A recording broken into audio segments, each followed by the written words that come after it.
Hello students, मैं निखिल गुप्ता स्वागत करता हूं आपका इस वीडियो में, जिसमें हम लोग दो प्रमेय सिद्ध करना सीखेंगे। एक तो प्रमेय 6.8 जो कि है पाइथागोरस प्रमेय, और एक है प्रमेय 6.9 जो कि है पाइथागोरस प्रमेय का विलोम। इससे पहले वाले वीडियो में हम लोगों ने 6.4 प्रश्नावली तक कंप्लीट कर लिया था। आपने अगर वो वीडियोस नहीं देखे हैं तो उसके लिंक आपको वीडियो के डिस्क्रिप्शन में मिल जाएंगे, आप वहां से देख लीजिए। अब बात करेंगे पाइथागोरस प्रमेय की। तो वैसे आपने इसको बहुत बार यूज लिया है, क्वेश्चंस में यूज बहुत बार लिया है, बहुत जगह हमने इसको काम में लिया है, लेकिन आज हम लोग सिद्ध करना सीखेंगे उसको कि कैसे प्रूव करें। और एग्जाम के पॉइंट ऑफ व्यू से 6.8 वाली बहुत ज्यादा इंपॉर्टेंट है, ये अक्सर पूछी जाती है और इसके क्वेश्चंस भी बहुत ज्यादा इंपॉर्टेंट है। 6.5 प्रश्नावली में इसी से संबंधित प्रश्न मिलेंगे हमारे को, लगभग सभी के सभी। ठीक है, शुरू करते हैं। कथन देखो क्या है इसका, बहुत सिंपल है, आराम से समझ में आ जाएगी आपको, ध्यान से देखेंगे बस। एक समकोण त्रिभुज में कर्ण का वर्ग शेष दो भुजाओं के वर्गों के योग के बराबर होता है। हमें पता है वैसे पाइथागोरस प्रमेय क्या होती है। कर्ण का वर्ग शेष दो भुजाओं, शेष दो भुजाएं कौन सी होती है, आधार और लंब। तो कर्ण का वर्ग बराबर होता है आधार का स्क्वायर प्लस लंब का स्क्वायर। ये हमें सिद्ध करना है इसमें। तो शुरू करते हैं। देखो, सबसे पहले तो हमें जरूरत पड़ेगी एक 90 डिग्री वाले त्रिभुज की, मतलब समकोण त्रिभुज की। अब समकोण त्रिभुज जनरली हम लोग किस तरह का बनाते हैं, समकोण त्रिभुज हम लोग बनाते हैं इस तरह का, ज्यादातर केस में ऐसे ही बनाते हैं हम लोग। 90 डिग्री यहां दे देते हैं। मैं इसको इस तरह से नहीं बना रहा हूं, मैं इस लाइन को यूं सीधी बना रहा हूं, मतलब यूं इसको घुमा करके बना रहा हूं मैं। घुमा करके मतलब इस तरह से, देखो यूं। अब ये यहां से 90 डिग्री आप बना दो, ये 90 डिग्री हो गया। यहां पर ये कोण जो है ये 90 डिग्री एंगल है, ठीक है। और इसको जो ये कर्ण है उसको थोड़ा सा लेटा करके, मतलब हॉरिजॉन्टली हमने बना दिया इसको। आप इसको नाम दो ABC, जैसे ये होता है ना, ये हो गया ABC। तो इसको यूं घुमा दिया है, B ऊपर लिख दिया है, बस इतनी सी बात है। डायग्राम इस तरह से बनाया है। इस तरह से क्यों बनाया है, इससे हमें प्रूव करने में थोड़ी सी आसानी रहेगी, इसलिए बनाया है। अब ये आपको और समझ में आ जाएगा। अब यहां पर कोण B 90 डिग्री है। तो कथन के बाद हम सबसे पहले लिखते हैं कि क्या दिया हुआ है। तो दिया है लिखेंगे सबसे पहले, तो दिया है त्रिभुज ABC एक समकोण त्रिभुज है, समकोण त्रिभुज है जिसमें कोण B बराबर 90 डिग्री है। यह समीकरण नंबर 1, इसकी हमें आवश्यकता पड़ेगी बाद में, ठीक है। कोण B बराबर 90 डिग्री है। अब दिया है के बाद रचना, जितनी भी आपने प्रमेय करी है बिना रचना के तो काम चला ही नहीं है उसमें। रचना हमने करी है सब में, तो इसमें भी रचना करेंगे। किस तरह की रचना कर रहे हैं, हम इस B बिंदु से सामने वाली भुजा पर एक लंब डाल रहे हैं। B बिंदु से सामने वाली भुजा पर लंब डाला, परपेंडिकुलर डाला, ये 90 डिग्री एंगल बनेगा। इसको नाम दे दिया D। तो आप लिखोगे B बिंदु से, या कह लो कि शीर्ष B से भुजा AC पर लंब AD डाला, तो आप ये कह सकते हो अतः कोण D बराबर 90 डिग्री होगा। ये समीकरण नंबर 2 हो गई। कोण D आप इधर से नाप लो या फिर इस तरफ से नाप लो, वो तो किधर से भी नापो 90 डिग्री आएगा, ठीक है। तो रचना हमने कर ली। रचना के बाद अब क्या सिद्ध करना है, पहले वो भी लिख लें हम लोग। सिद्ध करना है, क्या सिद्ध करना है भाई, देखो कर्ण का वर्ग बराबर होता है दो भुजाओं के वर्गों के योग के। कर्ण है हमारा यहाँ AC, तो AC का वर्ग बराबर होगा AB का वर्ग प्लस BC का वर्ग, AB का वर्ग प्लस में BC का वर्ग। ये हमें सिद्ध करना है, तो ये हम सिद्ध करेंगे। अब शुरू करेंगे, देखो कैसे करना है। मैं क्या करने वाला हूं, मैं ये बड़ा वाला त्रिभुज और ये इस तरफ का छोटा त्रिभुज, इन दोनों त्रिभुजों को समरूप सिद्ध करूंगा। उसके बाद भुजाओं का अनुपात लूंगा। सारा काम भुजाओं के अनुपात का है, ये भुजाएं ही हैं, जैसे तैसे करके भुजाओं में ही काम चल रहा है सारा का सारा। तो ये जो छोटा त्रिभुज है, छोटा मतलब ये ABD, एक तो ये छोटा त्रिभुज और ये फुल साइज ABC वाला त्रिभुज, इन दोनों को समरूप सिद्ध कर देंगे। बहुत आसानी से हो जाएगा, क्योंकि कोण A दोनों में उपस्थित है, तो ये उभयनिष्ठ कोण हो गया। दूसरी बात, कोण B 90 डिग्री है और कोण D भी 90 डिग्री है, तो कोण A बराबर कोण है उभयनिष्ठ कोण, और कोण B बराबर कोण D, दोनों के दोनों 90 डिग्री। तो दो कोण अगर समान हो जाते हैं तो कोण कोण समरूपता कसौटी से हम कह सकते हैं कि दोनों के दोनों त्रिभुज समरूप हो गए हैं। तो दोनों त्रिभुजों को हम समरूप साबित कर देंगे यहां पर। उसके बाद का काम ये है, ये वाला त्रिभुज लेंगे, समरूप साबित करने के बाद सबसे पहले तो आप उसकी भुजाओं का अनुपात ले लोगे, समीकरण नंबर 1 डाल दोगे। 1 क्या मतलब 3 डाल दोगे, 1 और 2 तो ये है। उसके बाद एक त्रिभुज लोगे आप BDC, मतलब इस तरफ का त्रिभुज, और एक बड़ा त्रिभुज ABC। जैसे इधर का और ABC लिया था वैसे इधर का और ABC लेंगे, उनको समरूप सिद्ध करेंगे और भुजाओं का अनुपात ले लेंगे। समीकरण नंबर 4 हो जाएगी वो 3 के बाद में। और उन दोनों समीकरणों मतलब 3 और 4 की मदद से हम ये साबित कर देंगे कि भाई ये लाइन सही आ रही है, पाइथागोरस थ्योरम साबित हो रही है। और वो कैसे करेंगे वो आपको समझ में आएगा। पहले तो मैंने बताया कि इसको कैसे समरूप करना है, कोण A और कोण D इनको लेकर के करना पड़ेगा। सेम इसमें कैसे करोगे आप, कोण C उभयनिष्ठ है, त्रिभुज ABC में भी आ रहा है और BDC में भी आ रहा है। उसके अलावा कोण B और कोण D इसमें भी 90 डिग्री हो गए, तो दो कोण इसमें भी समान हो गए और ये और बड़ा वाला त्रिभुज भी समरूप साबित हो जाएगा। तो इस तरह से समरूप आप आसानी से साबित कर सकते हैं। उसके बाद भुजाओं का अनुपात कैसे लेना है वो एक इंपॉर्टेंट डिस्कशन है, उसको हम शांति से बैठ के करेंगे अभी। तो पहले मैं शुरू करता हूं, देखो किस तरह से करना है, ये मैं मिटा देता हूं। सबसे पहले तो आप लिखोगे कि त्रिभुज ABD व त्रिभुज ABC में, त्रिभुज ABD व त्रिभुज ABC में, इन दोनों त्रिभुजों की अगर बात करें तो आप लिखोगे कि कोण A बराबर कोण A होगा, कोण A बराबर कोण A, ये उभयनिष्ठ कोण है, उभयनिष्ठ कोण है। दूसरी बात, कोण B बराबर कोण D, एक में तो कोण B है एक में कोण D है, ये दोनों के दोनों 90 डिग्री है। ये आप यहां से लिख सकते हो कि दिया है और अब प्रश्न से, ठीक है। समीकरण 1 व 2 से आप लिख दो तो बहुत बढ़िया है, समीकरण 1 व 2 से, ठीक है। इसके आगे बस हो गया, तो आप लिखना है बस कि कोण कोण, अतः लगा दो, अतः कोण कोण समरूपता कसौटी से, समरूपता कसौटी से त्रिभुज ABD समरूप है त्रिभुज ABC से। अतः भुजाओं का अनुपात बराबर होगा, और भुजाएं नहीं, केवल आप यहां पर लिखो अतः संगत भुजाओं का अनुपात बराबर होगा, ठीक है। तो देखते हैं संगत भुजाएं कौन कौन सी हैं। अब मैंने आपको एक बार पहले भी बताया है, एक उदाहरण में आपको याद हो तो 6.3 का उदाहरण था वो, जिसमें मैंने आपको बताया था कि इन त्रिभुजों को सीधा करके शांति से समान तरह से जमाएंगे तब जाकर के भुजाओं का अनुपात सही आएगा, अदरवाइज नहीं आएगा, क्योंकि एक त्रिभुज तो इस तरह से है और एक त्रिभुज इस तरह से लेटा हुआ है। तो आप दोनों को सीधा करके लिखो यहां पर, उसके बाद आप भुजाओं का अनुपात सही ले पाओगे। अदरवाइज इस छोटे त्रिभुज में और इस बड़े त्रिभुज में हम समझ ही नहीं पाएंगे कि किस भुजा का किससे अनुपात लेना चाहिए जिससे वो सही रिजल्ट दे या सही साबित हो। तो देखो कैसे करना है। सबसे पहले तो आपको ये ABD तो ऐसे कैसे रहने, तो जमा हुआ है ही, ये A है, ये D है और ये B है, ये छोटा वाला तो ऐसे कैसे रहने देते हैं। अब बड़ा वाला जो ABC है उसको कैसे जमाओगे, लिखना तो ऐसे ही पड़ेगा, जमाना तो मतलब इसी तरह से पड़ेगा। आप यहां कोण D जो था उसके साथ में कोण B लिखोगे 90 डिग्री वाला। उसके अलावा B और D तो समान हुए ही थे, साथ में कोण A बराबर कोण A हुआ है, तो कोण A बराबर कोण A, तो ये A होगा, तो इसको C लिखा जाएगा। इस तरह से जमाया जाता है त्रिभुजों को। अगर आप यहां पर संगत भुजाओं का अनुपात ले रहे हो तो सिस्टमेटिकली जब इसको आप डायग्राम बना लोगे दोनों त्रिभुजों का, तब जाकर के आप अनुपात समान ले पाओगे, सही ले पाओगे, अदरवाइज गलत हो जाएगा मामला। अब कैसे लें अनुपात, हमें इस BD से कोई मतलब नहीं है, आंसर में चाहिए नहीं BD हमारे को, ये तो हमने रचना में लिया है, तो BD हम यूज नहीं लेंगे, मतलब ये भुजा हमारे कोई काम की नहीं है, इसका मतलब इसके संगत भुजा भी हमारे कोई काम की नहीं है। तो बाकी जो दो भुजाएं बची है केवल उनका अनुपात ले लो, उतने से हमारा काम हो जाएगा। जो भुजा हमारे काम की नहीं है उसको क्यों लें फालतू, ये BD से कोई मतलब ही नहीं है हमारे को, BD से कोई मतलब नहीं है क्योंकि BD यहां आ ही नहीं रही है ना। तो अब शुरू करते हैं। देखो संगत भुजाओं का अनुपात, सबसे पहले आप AB बटे AC लिखोगे, AB बटे AC बराबर होगा AD बटे AB के, AD बटे AB के।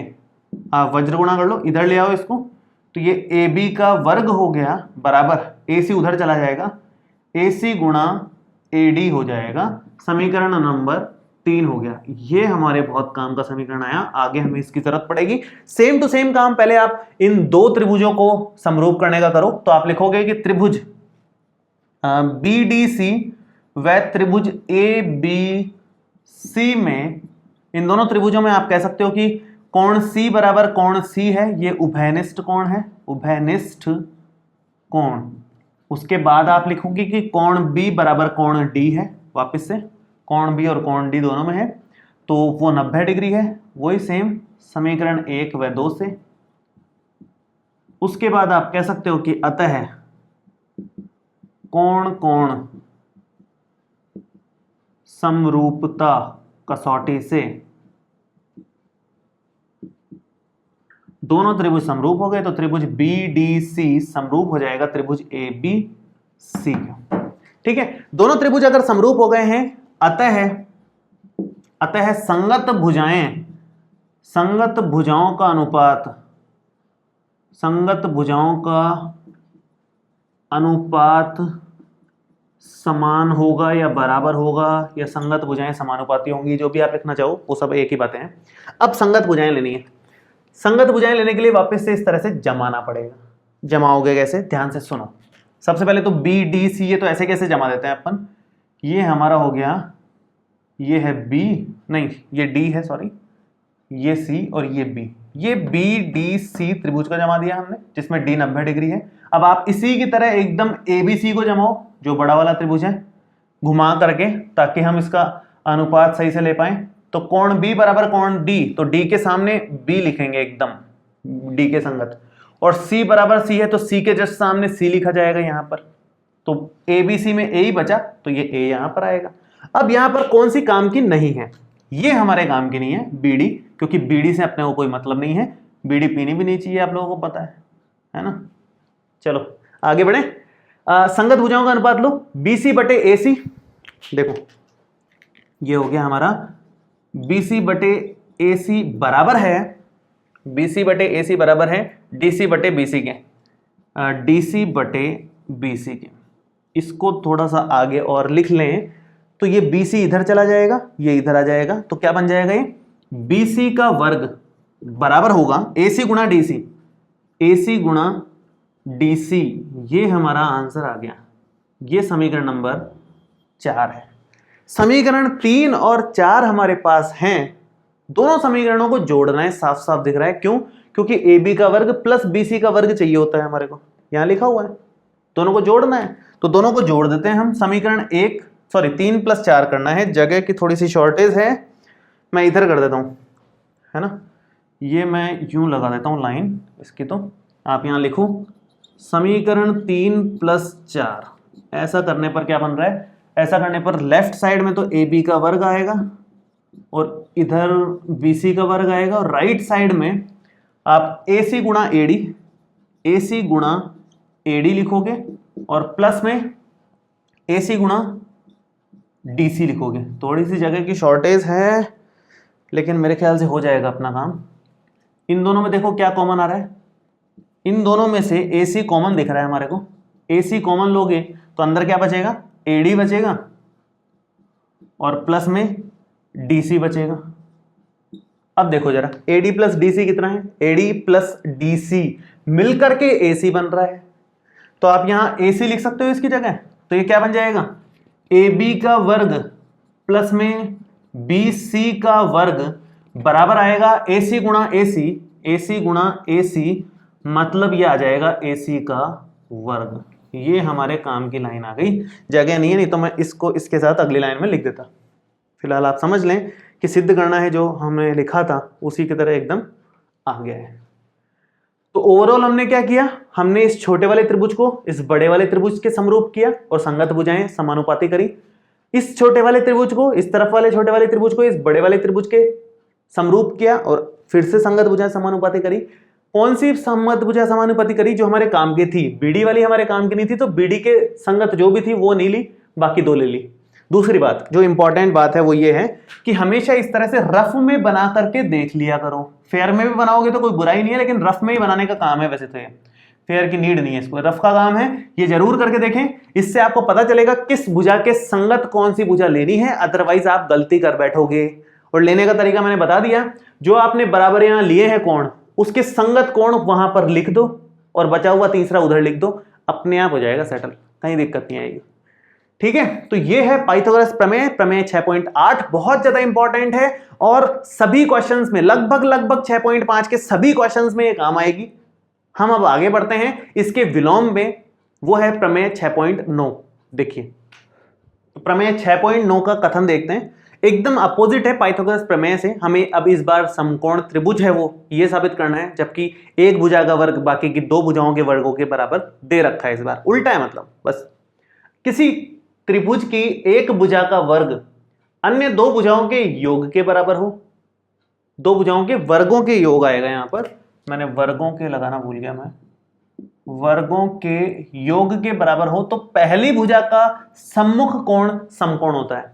ठीक है, देखो इसका क्या मतलब है, ये कहना चाह रहा है कि जैसे मान लो एक त्रिभुज ये है, ठीक है, ये त्रिभुज है ए बी सी। हमें क्या दिया हुआ है, हमें दिया है कि ए सी का वर्ग बराबर है ए बी का वर्ग प्लस में बी सी के वर्ग के, ए बी का वर्ग प्लस में बी सी के वर्ग के बराबर। ये दे रखा है क्वेश्चन में। समीकरण नंबर 1 सिद्ध करना है। सिद्ध क्या करना है, सिद्ध करना है कि कोण बी बराबर 90 डिग्री है, मतलब ए, या फिर कह लो या त्रिभुज ए बी सी समकोण त्रिभुज है, एक ही बात है, समकोण त्रिभुज है। देखो इसने क्या बोला है, पहली भुजा का सम्मुख कोण, सम्मुख मतलब उसके सामने वाला, पहली भुजा कौन सी है ए सी, ये रही, इसके जस्ट सामने कौन सा कोण है, ये कोण बी हमारे को समकोण सिद्ध करना है, 90 डिग्री सिद्ध करना है। ठीक है, ये सिद्ध करना है वाले केस आ गया।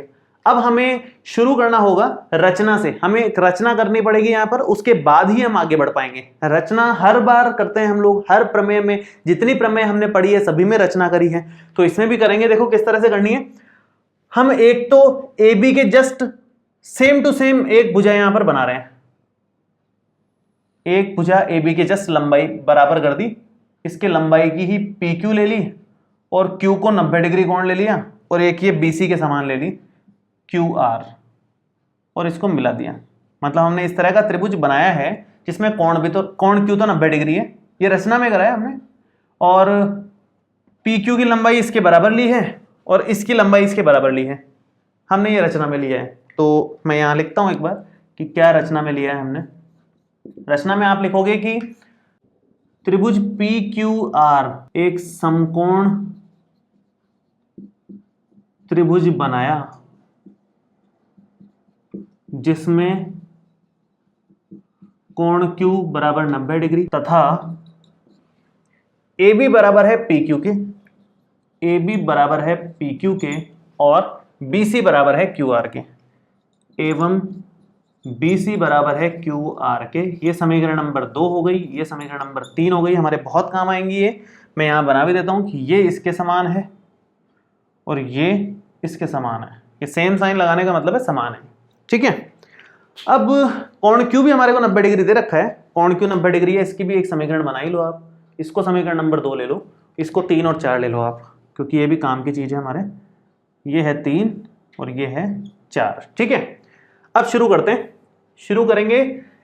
इन दोनों त्रिभुजों को हम सबसे पहले सर्वांग सम साबित करेंगे। सर्वांग सम साबित होने के बाद क्या होगा, सर्वांग सम साबित होने के बाद ये कोण इसके बराबर हो जाएगा, संगत कोण बराबर होते हैं। सर्वांग सम साबित करो या समरूप साबित करो, उससे संगत कोण बराबर हो जाएंगे, काम अपना आसान हो जाएगा। ठीक है, देखो मैं लिखना शुरू करता हूं। सबसे पहले तो त्रिभुज पी क्यू आर में, क्योंकि हमने इसको 90 डिग्री ले लिया है, तो 90 डिग्री जिस कोण में बन जाए, जिस त्रिभुज में 90 डिग्री बन जाए, उस त्रिभुज में तो पाइथागोरस थ्योरम लगा ही सकते हैं ना। 6.8 प्रमेय में हमने सीखा है कि अगर एक कोण 90 डिग्री है तो पाइथागोरस थ्योरम लग जाएगी, कोई दिक्कत नहीं है। तो आप इस वाले में पाइथागोरस थ्योरम लगाओगे आप, तो आप लिखोगे कि त्रिभुज पी क्यू आर में कोण Q बराबर 90 डिग्री, अतः पाइथागोरस प्रमेय से हम ये कह सकते हैं कि पी आर का वर्ग बराबर होगा पी क्यू का वर्ग प्लस क्यू आर के वर्ग के, पी क्यू का वर्ग प्लस क्यू आर के वर्ग के। ये समीकरण नंबर हमारी हो गई 4 के बाद 5 नंबर। ठीक है, अब देखो आगे, आगे ये है समीकरण नंबर 3 और 4 का इस्तेमाल कर लो। समीकरण 3 से पी क्यू का मान ए बी रख दो और क्यू आर का मान 4 से बी सी रख दो। वहां पर देखो क्या आएगा, ये आएगा पी आर का वर्ग बराबर आएगा पी क्यू का वर्ग, मतलब ए बी का वर्ग हो गया है, यहाँ पे ये हो गया ए बी का वर्ग प्लस में क्यू आर का वर्ग मतलब बी सी का वर्ग हो गया, ये हो जाएगा बी सी का वर्ग। ये समीकरण नंबर आपकी 6 हो गई। ये 5 को हटाई दो, 5 ही दे दो इसको नाम, कोई जरूरत ही नहीं है उस समीकरण का वैसे भी। अब देखो समीकरण नंबर 5 और समीकरण नंबर 1 से, समीकरण नंबर 1 से आप इस चीज का मान ए बी का वर्ग प्लस बी सी के वर्ग का मान क्या रख सकते हो, ए सी का वर्ग। तो यहां पर ए बी का वर्ग प्लस बी सी के वर्ग की जगह हम लोग समीकरण नंबर 1 से ए सी का वर्ग यहां रख रहे हैं। तो आप लिखोगे समीकरण 1 से मान समीकरण 6 में रखने पर, तो ये बन जाएगा पी आर का वर्ग बराबर है ए सी का वर्ग, ए सी का वर्ग, वर्ग से वर्ग हट जाएगा तो ये पी आर बराबर ए सी हो जाएगा। ये समीकरण नंबर हमारी 6 आ गई। अब ध्यान से सुनेंगे, ये इसके बराबर पहले से थी, ये इसके बराबर पहले से थी, ये इसके बराबर हम लेके आ गए, तो इसका मतलब तीनों भुजाएं आपस में बराबर हो गई। तीनों भुजाएं बराबर हो जाती है तो भुजा भुजा भुजा सर्वांग सम प्रमेय से दोनों त्रिभुज सर्वांग सम साबित हो जाएंगे, और सर्वांग सम साबित हो गए तो संगत कोण समान, आराम से हम कह सकते हैं कि कोण Q बराबर हो जाएगा कोण B के, उससे कोण B भी 90 डिग्री साबित हो जाएगा क्योंकि कोण Q 90 डिग्री दिया हुआ है। तो मैं आगे करता हूं इसको। आप लिखोगे कि समीकरण कौन कौन सी, समीकरण 3, 4 और 6 से, 3, 4 व 6 से हम कह सकते हैं कि भाई त्रिभुज ABC सर्वांग सम है त्रिभुज PQR से, त्रिभुज ABC सर्वांग सम है त्रिभुज PQR के, किस कारण से, भुजा भुजा भुजा सर्वांग समता प्रमेय, सर्वांग समता प्रमेय से, ठीक है। अतः संगत कोण समान होंगे। तो हमें तो एक ही कोण से मतलब है, कोण B और कोण Q। अतः कोण B बराबर कोण Q, तो कोण B का मान कितना आ गया, कोण Q का मान रख दो भाई 90 डिग्री, ये 90 डिग्री। समीकरण नंबर 2 से रखा हमने ये मान, और हमें क्या साबित करना था, कोण B बराबर 90 डिग्री। तो बहुत आसानी से साबित हो गया। छोटी सी प्रमेय है, ज्यादा कुछ मुश्किल बात नहीं है। हमने क्या किया है, हमने रचना करी, मेन इंपॉर्टेंट ये था। रचना भी इस तरह की करी कि ये इसके बराबर लिया, ये इसके बराबर लिया और ये कोण 90 डिग्री ले लिया। अब हमें बस ये साबित करना है कि ये भुजा इस भुजा के बराबर है, तो वो हमने साबित किया इसको पाइथागोरस प्रमेय लगा करके। इसमें पाइथागोरस प्रमेय लगाई, इससे और इसको कंपेयर करवा लिया, अपने आप ये दोनों भुजाएं समान हो गई। दोनों भुजाएं समान हो गई, उसके बाद ये सर्वांग सम हो गए तो संगत कोण समान हो गए, तो कोण भी 90 डिग्री आ गया। बहुत आसानी से ये प्रमेय सिद्ध हो गई। आप लोग घर पे इन दोनों प्रमेयों को शांति से 2-3 बार लिख कर प्रैक्टिस करो। लिख करके प्रैक्टिस करना बहुत जरूरी है, अदरवाइज आप भूल जाओगे इन प्रमेयों को। और एक बार में नहीं आती है, 2-3 बार में आपको याद होंगी धीरे धीरे प्रमेय, क्योंकि प्रमेय करने के हम हैबिचुअल नहीं है। हर चैप्टर में नहीं आती प्रमेय की, हमारी आदत हो किस तरह से प्रमेय को की जाता है। तो बार बार प्रैक्टिस करोगे, अपने आप आ जाएगी आपको। फिर भी कोई डाउट हो तो आप नीचे कमेंट बॉक्स में लिख सकते हैं, और ये जो व्हाट्सएप नंबर आपको दिया हुआ है उसमें आप व्हाट्सएप पे मैसेज कर सकते हैं। बाकी आप अपना नाम और क्लास अगर मैसेज नहीं किए हैं तो इस व्हाट्सएप नंबर पर मैसेज कर दीजिए। तो अगले वीडियो में हम लोग इसके उदाहरण शुरू करेंगे, और 5 उदाहरण है, 5 हम लोग कंप्लीट करेंगे उसमें। तो मिलते हैं आपसे अगले वीडियो में।